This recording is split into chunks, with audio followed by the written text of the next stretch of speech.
আপনি যদি কোনো প্লট, ফ্ল্যাট বা কোনো ল্যান্ড কিনতে চান, কেনার আগে আপনার একটা জিনিস কিন্তু খেয়াল রাখতে হবে।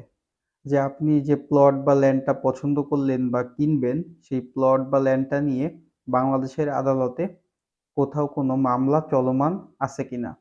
যদি মামলা চলমান থাকে আর তারপরেও যদি আপনি আপনার অজ্ঞতার কারণে সেই প্লট বা সেই ল্যান্ডটা কেনেন, তাহলে আপনার যে ওনার, সে যদি সেই মামলাতে হেরে যায় আর আপনার ওনারের এগেইনস্টে যে সে যদি ডিগ্রি পায়, তাহলে কিন্তু আপনার শখের প্লটটা আপনার কিন্তু ছেড়ে দিতে হবে।